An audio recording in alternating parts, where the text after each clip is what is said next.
दोस्तों आज हम देखेंगे श्रुति बुक्स के जो भी एक्सटेंशन एजुकेशंस की योजनाज है ना, उस पर जितने भी क्वेश्चंस पूछे जाते हैं एग्जाम में, उसे आज हम डिटेल में डिस्कस करेंगे। अगर योजनाज की बात करें तो योजना में जैसे कि नेट की, जेआरएफ, एसआरएफ और एआरएस में बहुत सारे क्वेश्चंस योजना पे पूछे जाते हैं। तो वन बाय वन हम डिस्कस करेंगे इस पे डिटेल में जी। और जो क्वेश्चंस इंपॉर्टेंट है ना, जो क्वेश्चन पूछे जाते हैं उसे हम डिटेल में यहाँ पे डिस्कस भी करेंगे। तो फर्स्ट नंबर वन क्वेश्चंस की अगर बात करें, यहाँ पे आप देख सकते हो जो इंपॉर्टेंट क्वेश्चन है। First number, SGSY has replaced the IRDP and its alliedly schemes wise the TriSIMS, Dokra, SITRA, GKY, MW, ऐसे सभी स्कीम जो है ना मर्ज की गई थी यहाँ पे। अगर बात करो SGSY में 1 अप्रैल 1919 में जवाहरलाल ग्राम समृद्धि योजना जो थी वो it's form after the modifying Jawaharlal रोजगार योजना, देन मर्ज, उसे मर्ज किया गया था SGRY, संपूर्ण ग्रामीण रोजगार योजना। कभी कभी इसका फुल फॉर्म भी आपको पता होना चाहिए, ये डायरेक्टली पूछा जाता है फुल फॉर्म। SGRY, संपूर्ण ग्रामीण रोजगार योजना, ऑन द 25 सितंबर 2001 में जवाहरलाल ग्राम समृद्धि योजना है, ऐसे form after the modifying Jawaharlal रोजगार योजना।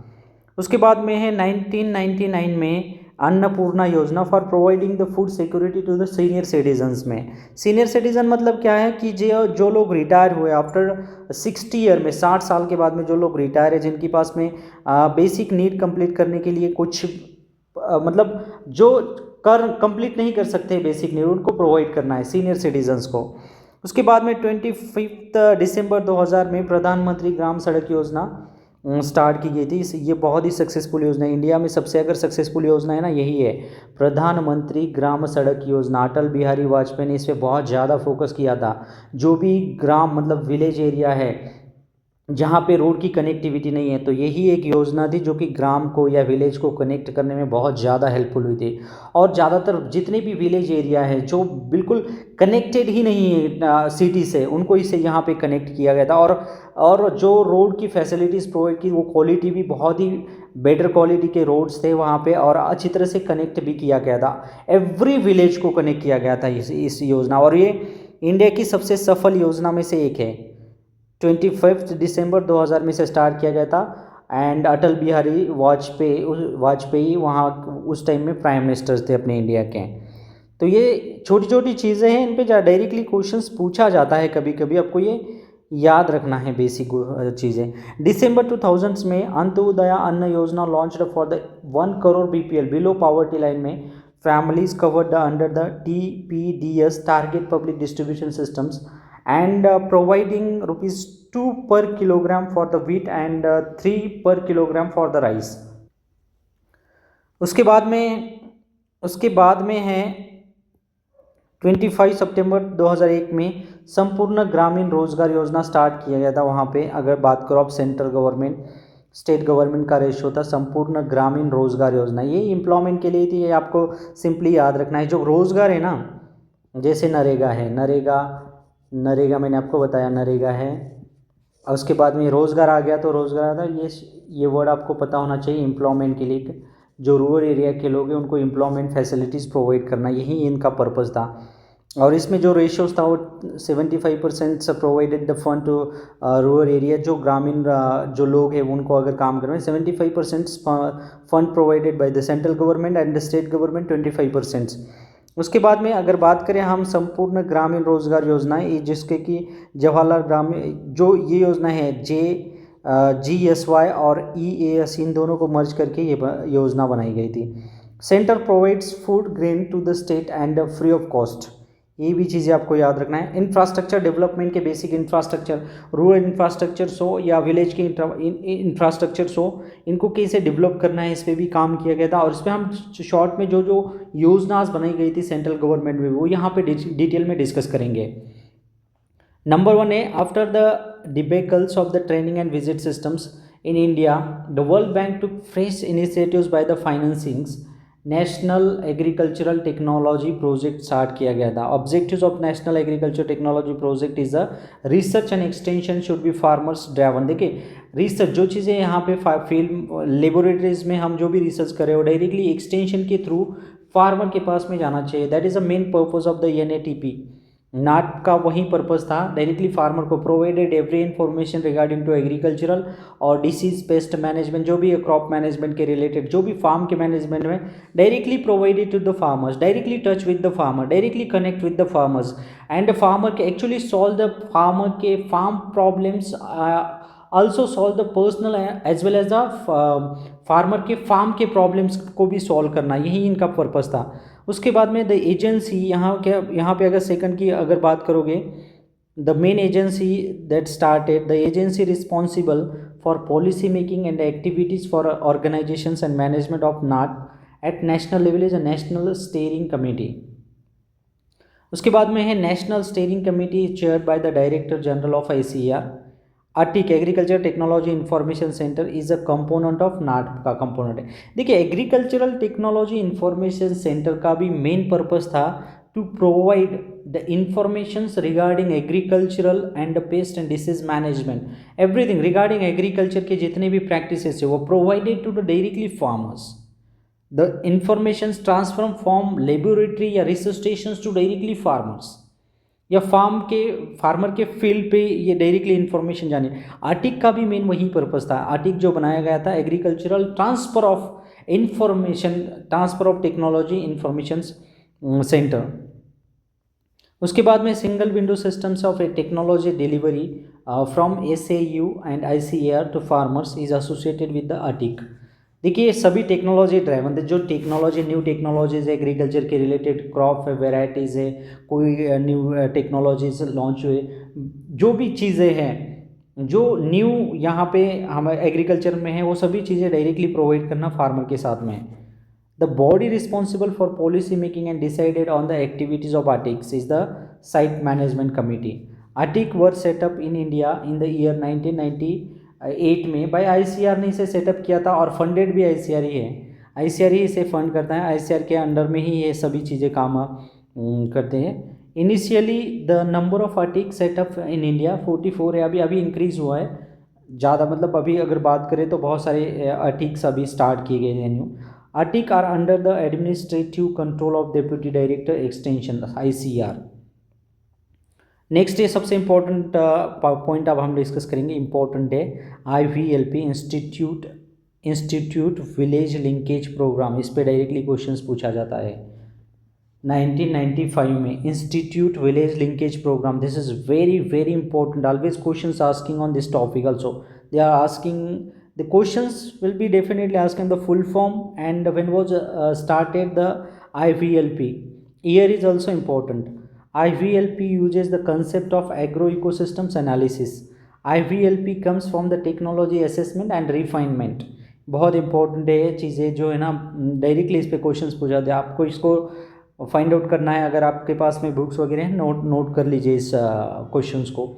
उसके बाद first agri clinic was inaugurated by the Sudhir Kumar, managing director of SFAC। First agri clinic was set up in the 28 May 2001 at Vapi. 1998 में नाट national agricultural technology project plan innovations in technology dissemination. This is a important. नाट पर जो था ना technology dissemination, technology को transfer करने के लिए बहुत ज़्यादा use, concept for developing the transfer of technology, the transfer of technology from one place to another place, directly touch with the farmers. उसके बाद में 2005 में आत्मा, यहाँ पे 1998 ये गलत है, इसे आपको क्रैश करना है। 2005 में आत्मा स्टार्ट किया गया था, agricultural technology management agency every district level में, is an the autonomous organisation of the district level में। मैंने आपको बताया अभी डिस्ट्रिक्ट लेवल में है। For integrating the research extension, जो भी रिसर्च एक्टिविटीज़ है, एक्सटेंशन एक्टिविटीज़ है, और the stakeholders, support the farmers को इन्फॉर्मेशन देना, फार्मर के पास के प्रॉब्लम जो भी है उसे फाइंड करना, उसे सॉल्व करना, और नीड ऑफ इंटरेस्ट बाउटलैंड द इंटीग्रेटेड अप्रोच में।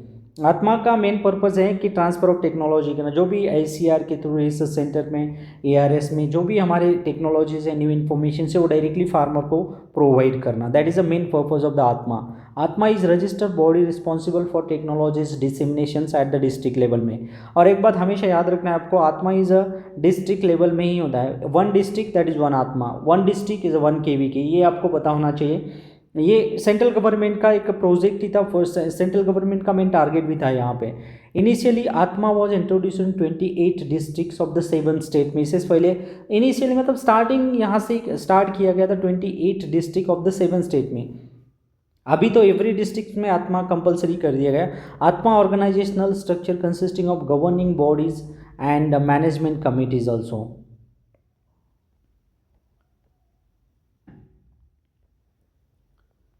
उसके बाद में है a policy making body which provide the guidance as well as the review the progress and functioning of the ATMA is the governing boards.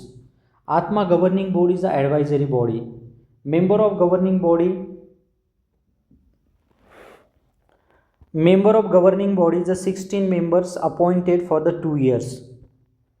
GB of Atma headed by the district collector, क्योंकि district level में है तो district collector ही वहाँ का head होगा। The committee is responsible for the planning and executing the day to day activities of ATMA is ATMA management committee.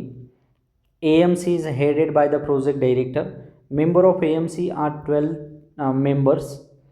Farmer information and advisory centre under ATMA operate the block level में है। The apex training institute at state level that is give training to the ATMA is a समिति।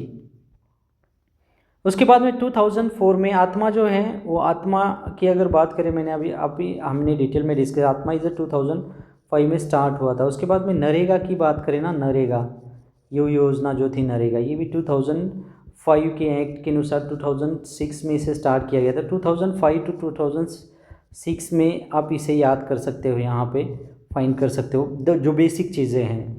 उसके बाद में सबसे important जो योजना start हुई थी 2004 में, PURA providing urban amenities in the rural area consistings of 4 connectivity that is a physical connectivity with the rural areas, electronic connectivity करना है, नॉलेज कनेक्टिविटी यानी एजुकेशन प्रॉपर प्रोवाइड करना है, primary education, secondary education, college level का सभी education proper provide करना है। उसके बाद में इकोनॉमिकल फाइनेंशियल स्टेबिलिटीज़ भी देना है। रूरल एरिया को अगर डेवलप करना है तो ये सभी चीज़ें प्रोवाइड करना कंपलसरी है।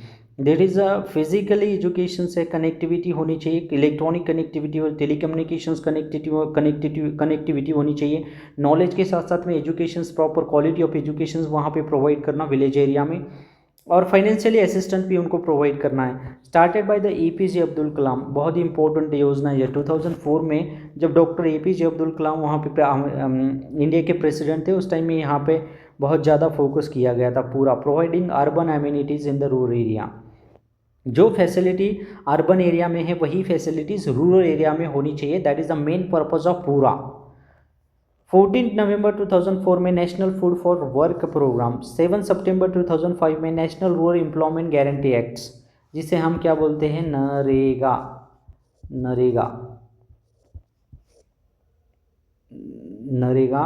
National rural employment guarantee act. 2 फरवरी 2006 में national rural employment guarantee schemes, ये guarantee scheme initial started 2000 districts में होता। 2005 में नरेगा स्टार्ट किया गया था। जॉब अंडर द नरेगा के एक्ट के अनुसार has provided to register job card holders within the 15 day for the 100 days के लिए वेज प्रोवाइड का एम्प्लॉयमेंट प्रोवाइड करना है। 2 अक्टूबर 2009 में नरेगा रीनेम किया गया था MNREGA, Mahatma Gandhi national rural employment guarantee act के अनुसार। 2005-06 में नेशनल हॉर्टिकल्चर मिशन को स्टार्ट किया गया था। उसके बाद में है 2006 में national agricultural innovation project assisted by the world bank.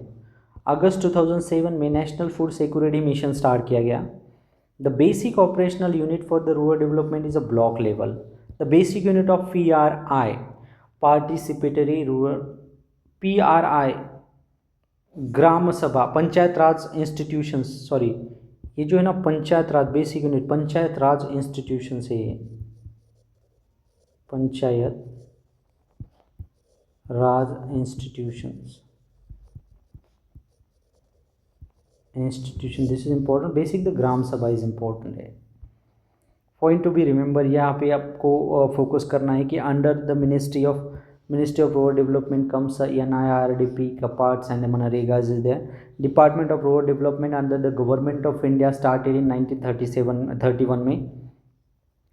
Journal of Rural Development published by NIRD under Ministry of Agriculture and Cooperations manage under Department of Rural Development TRISIMS. Extension Education in a Community Development published by the Ministry of Food and Agriculture. Number of languages in which Yojnas is published 30. Dhantwala Committee related to the block level planning. Hanumantha Rao committee related to district planning. और इस पे भी questions पूछा जाता है कभी कभी, जो कमिटीज़ बनाई है ना वो किस लिए बनाई गई थी कमिटीज़. जैसे अशोक मेहता कमिटीज़ यहाँ पे रिकमेंडेशन, दैट इज़ अ मंडल पंचायत. वेंकट भैया committee, that is a small farmer development agencies, marginal farmer development agricultural labourer के लिए इससे बना. Missions 2007 is a knowledge centre, this is a important parts. Khadi and village commission was established on the 1957 में इसे start किया गया था. उसके बाद में बॉम्बे प्लान वॉज फॉर्मुलेटेड 1943 में. People's plan was envisaged by the M.N. Roy. The recently national commission on agriculture was headed by M.S. Swaminathan. देखिए नेशनल कमीशन ऑन एग्रीकल्चर की जो भी चीज़ें M.S. Swaminathan is a green revolution, father of green revolution in India. M.S. Swaminathan ने बहुत सारे भी India में एग्रीकल्चर में अगर चेंजेस आए तो यही एक मेन इंपॉर्टेंट रोल प्ले किया है इस इंसान ने, जो भी फोकस किया था कि जैसे कैसे हम एग्रीकल्चर का हाई यील्डिंग वेराइटीज़ प्रोडक्शंस कर सकते हैं. और ग्रीन रिवॉल्यूशंस का फादर भी इंडिया में, तो बहुत ज़्यादा important role play. National commission on agriculture के हेड भी थे, उनको बनाया गया था, जिसकी वजह से बहुत सारा इंप्रूवमेंट भी हुआ था एग्रीकल्चर में. International institute of road reconstruction, that is a Philippines. The Planning Commissions was set up in 1950. The first chairman of Planning Commissions was the Punjab Jawaharlal Nehru. Planning commission के चेयरमैन जो है ना प्राइम मिनिस्टर ही होते हैं, ये आपको पता होना चाहिए. That is a prime ministers. India के जो भी PM है वो भी प्राइम मिनिस्टर. क्योंकि अगर बात करें 1951 में तो 51 से लेके 55 तक जैसे कि first prime minister of India इधर पंडित जवाहरलाल नेहरू, तो चेयरमैन भी वही हो गए. The first deputy chairman of planning commissions of India, that is V.T. Krishnamachari. Book Planned Economy of India written by the Dr. Sir M. Visvesvaraya. Encyclopedia of Social Work in India is published by the planning commissions. Term Hindu rate of the growth coined by the Raj Krishna. The highest policy making body in matters related to the national planning is NDC 1952 में. The National Development Council get its administrative support from the planning commissions. NDC headed by the Prime Minister. The program evaluations organizations is an integral part of the planning commissions. The plan evaluations and its impact evaluation is done by the PEO. The rolling plan concept was introduced by the Janata government. Concept of FYP adopted from the Russia. Harad Domer's models adopted in the first 5-year plan जो है ना FYPP, इसका full form में आपको याद रखना पता होना चाहिए. फर्स्ट 5-year प्लान जिसे हम बोलते हैं ना 5-year plan simply. Mahalanobis model in the second 5-year plan में इसे स्टार्ट किया गया था. कंसेप्ट ऑफ ग्रामीण बैंक, देखिए ग्रामीण बैंक के अनुसार आप इस पे बहुत ज़्यादा क्वेश्चंस पूछा जाता है यार. मोहम्मद यूनिस ने स्टार्ट किया था ग्रामीण बैंक बांग्लादेश में, popularised by the Grameen bank, that is Mohammad Yunus ने स्टार्ट किया. 4H club was founded by the OH Benson, पूछा जाता है. Motto of 4H club was proposed by the Carrie Harrisons. The 4S pledge was word by the Otis Hall. 4H club color are the green and white. Motto of 4H club, that is to make the best and better. इस पे direct question आता है यार, बहुत important है ये जो ना बेस्ट और बेटर, ये दो वर्ड बहुत ही इंपॉर्टेंट है. To make the best and better. As group of member of 4H club is the 10 to 20. 4H means head है, माइंड सेट आपका स्ट्रांग होना चाहिए, हैंड आपके हाथ, हैंड, हार्ट और हेल्थ, ये 4 चीज़ें बहुत ही इंपॉर्टेंट है. जो पर्सनल और प्रोफेशनल लाइफ में अगर ग्रोथ करना है या आपने खुद के मतलब ह्यूमन मतलब अच्छी तरह से लाइफ को जीना है तो बहुत ही इंपॉर्टेंट है 4H फार्मूलाज. 4H जिसे क्या बोलते हैं 4H जो क्लब था, this is a very important है, हेड, हैंड, हार्ट और हेल्थ, 4 चीज़ें डायरेक्टली फुल फॉर्म भी पूछा जाता है। National sample survey organisation was set up that in 1950 में। Central statistical organisation was set up in 1951 में। Young farmer association was set up 1956 by PS Deshmukh ने स्टार्ट किया था। National service scheme was started in 1969 में। नेशनल अडल्ट एजुकेशन प्रोग्राम 1978 में इसे start किया गया था। नेहरू युवा केंद्र 1972 में। PD of women in agriculture Bhubaneswar 1996 में इसे स्टार्ट किया गया था। Self help group comprising of the 10 to 20 members जो ही वुमेन की मेंबर्स है वो स्टार्ट कर सकते हैं सेल्फ हेल्प ग्रुप अपने विलेज एरिया में। The basic operational unit for rural development is a block level. The basic unit of the panchayat raj institution is a gram sabha. मैंने अभी बताया आपको ग्राम सभा इज़ अ बेसिक यूनिट है। ग्राम सभा इंपॉर्टेंट है, बेसिक यूनिट दिया जाता है ग्राम को डेवलप करने के लिए, and this is a very important parts हैं। दोस्तों मैंने जो भी यहाँ पे ऑब्जेक्टिव आपके साथ में डिस्कस किए, जो योजनाज है, ईयर्स है, इनके फुल फॉर्म्स, इनके हु इज़ स्टार्टेड दैट योजना, हु इज़ स्टार्टेड दैट, जो भी ये हम बोलते हैं कि जो भी सेंटर से, ये सब कुछ चीज़ें आपको पता होना चाहिए। और इस पर आपको जो अगर ईयर पूछा जाता है ना तो ईयर आपको रटना ही पड़ेगा, आपको याद रखना बहुत इम्पोर्टेंट है, क्योंकि इसके लिए आपके पास में कोई ऑप्शंस नहीं है। और जो फुल फॉर्म है उसे भी आपको याद ही रखना है। और मैंने आपको बताया था यहाँ पे 4H फार्मूला जो है 4H का, इनका इस पे बहुत ज़्यादा क्वेश्चंस पूछा जाता है। ग्रामीण बैंक पे भी क्वेश्चंस आता है मोहम्मद यूनुस का, ये आप याद रख सकते हो। बट 4H क्लब में बहुत छोटी छोटी चीज़ें हैं जो क्रिटिकल है, जिस पे हम कंफ्यूज हो सकते हैं। जैसे मैंने आपको बताया to make the best better, motto था इसका 4H का। और ये हेड, हैंड, हार्ट और हेल्थ, ये 4H जो है ना, ये आपको हमेशा याद रखना है। इस पे डायरेक्टली क्वेश्चंस पूछा जाता है। दोस्तों अगर जो भी मैंने यहाँ पे क्वेश्चंस हमने डिस्कस किया है श्रुति के बुक्स के रिलेटेड, एक्सटेंशन एजुकेशन के जितने भी योजनाज है उस पे हमने यहाँ पे अभी डिस्कस किया है। अगर कोई डाउट होगा तो मुझे कमेंट कीजिए। अगर आप चैनल पे नए हो तो डेफिनेटली सब्सक्राइब कीजिए। और अगर प्रॉब्लम आ गया तो क्वेश्चंस आपका जो भी होगा आप मुझे कमेंट कीजिए, मैं आपको रिप्लाई देने का 100% मैं आपको रिप्लाई दूंगा ही। नए हो तो सब्सक्राइब कीजिए सिर्फ। Okay, thank you so much for listening me.